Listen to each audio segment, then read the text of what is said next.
Hey everybody, welcome back to another episode of Nashville at Night. I'm your host, Carrie Smith. Tonight we are at the legendary Ryman Auditorium where we're going to be catching up with tonight's headlining act, Gary Allan. We'll also be chatting with his special guests, Jack Ingram and the Eli Young Band. This is Nashville at Night.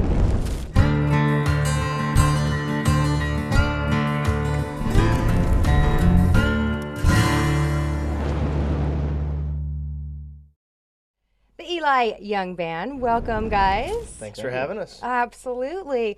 Now let's talk. You guys are absolutely making a smash on the Nashville country music scene. But you guys have been doing your thing for years in Texas. What, about a decade now? We're going on 10 years. Yeah, and you all met in college, right? Tell us about how this all started. Two of us were roommates, and other two of us were roommates. We lived next door to each other, and we started a band. We went to University of North Texas. So. We just started making music. There's a place there in Denton, Texas, that called the R Bar that we just started playing acoustic shows, and eventually led into trying to rename the band, and just stuck with Eli Young and just kept playing, making the circle bigger and bigger, and eventually breaking nationally. So you guys are on tour with Gary Allan right now. What is that like? It's awesome. The lineup's us, Gary Allan, and Jack Ingram. And Jack we've known from Texas for years and years, so we have a nice camaraderie with him. And we're 4 dates into it now, so we're right at the beginning, and we're trying to stay out of trouble, I think, right now at this point. But the tour, that's no fun. Yeah, you know. But the tour's going through December, and then like John was saying, right after that we jump off the tour bus and walk into the studio and start recording. So. The lineup has been really cool. Each of us has kind of a rock and roll edge to our country sounds. So the fans have been really receptive to all three acts, and it's just cool. It's really, really cool. So what did you guys learn maybe on your first album that you're going to incorporate into your second Nashville album? You know, I think we just don't want to be closed-minded at all. I think as songwriters, as artists, as players, we've learned so much playing on the road and making records, and that we always want to continue to expand our horizons and try to be better musicians, and hopefully our records get better and better. You know, we never want to go backwards, right? Yeah. Nobody does. I think one thing that we learn is and it continues to stay true, is just be true to yourself as an artist and a songwriter, and write what you're thinking about and what you believe in, and Yeah, I think that really shows. You can't go wrong, writing your own stuff. And then Mike has something else to say. What is it? I thought he was finishing. Sorry. So, have you guys ever played the Ryman before?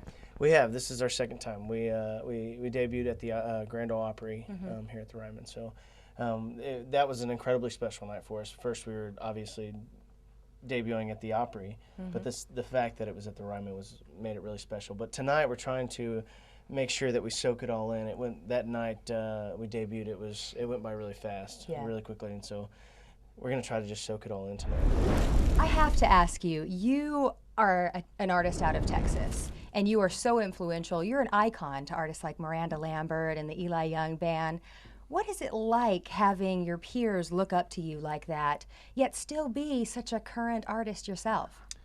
It's always been interesting with those two bands in particular, just because Miranda was front row some of my shows when she was, I think, 15, 16. Well, 16, because I guess she came to a show on her birthday, and she just turned 26 the other day. So, wow. And she was saying, 10 years ago, you changed my life, or whatever, and I was like, thanks a lot. Sorry. I mean, it feels great. I mean, I take it as a compliment. I have people in my musical past that I have now become friends with that I've heard their early records at an early age, and they influenced me the same way they tell me I influenced them. And it's great to be friends with them now, and it's great to be an artist that people look up to and that they like my stuff. And I'm so proud of their success, and I'm glad to be a part of it all with them. I bet. Let's talk about, you're probably tired of talking about it now, but 215 radio stations in one day. Why? How? Tell us about that. Well, it was a pretty good little spectacle. I know that, it was for the record. I had a CD coming out called Big Dreams and High Hopes. So it was the day the record came out. And I've done those interviews where you sit for 4 or 5 hours and you get locked into 20, 30, 40 different radio stations. Yeah. And I made some crack to my record label guy, like, I could do that all day, man. That's nothing. And he, when this record came out, he goes, hey, remember when you said you do that all day? Would you really? Like, I was like, well, I don't know. He goes, well, there's a world record, 72 of them. I was like, I thought it was funny because there's a world record for doing 72 interviews in 24 hours, 5-minute interviews with radio, held by the bass player from Fall Out Boy, Pete Wentz. Really? That's interesting. But I thought it was funny because it was like, if you do the math on 72 interviews times 5 minutes, it's roughly 8 hours. So I kind of cracked up because it's like a musician has a world record for going to work one full day. It's like a full 8-hour day. Come on, man. I can beat that. So so we beat instantly it. you thought, I can do that. And how did you come up with 215? Where did that number come from? That's just the label driving me into the ground, going, well, you can do more. There's more time in the day. I was like, I had to fight for 4 hours off, but it was cool. In hindsight, it's the most amount of fun I'll never want to do again. If anybody Never wants again, that huh? record, you can have it. Go get it. Let's talk about, this is the first time that you're actually headlining a show at the Ryman. What is that like for you?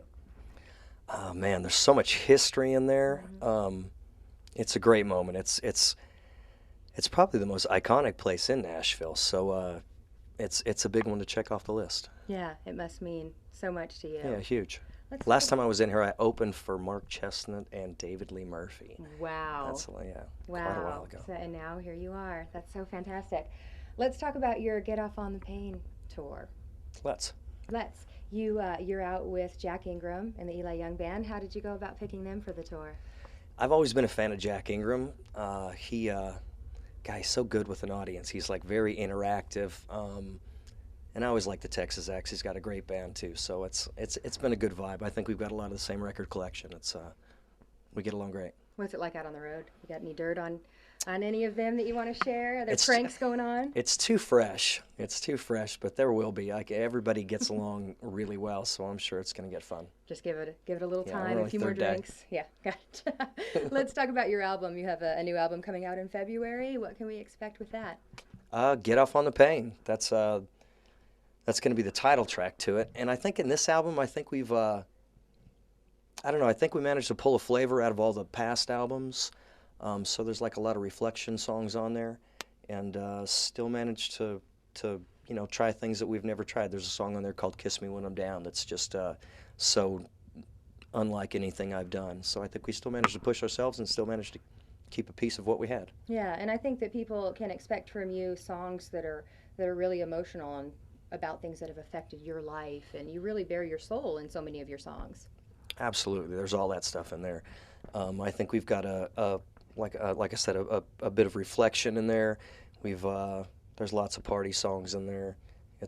I'm real proud of this. It's a well-rounded album. So after the show tonight, any big plans? Are you going out on the town in Nashville, or are you heading out? We are going to rage in this town for probably a few hours and then off to Atlanta. Awesome. Well, enjoy your time. Thank you so much for chatting with us. My pleasure.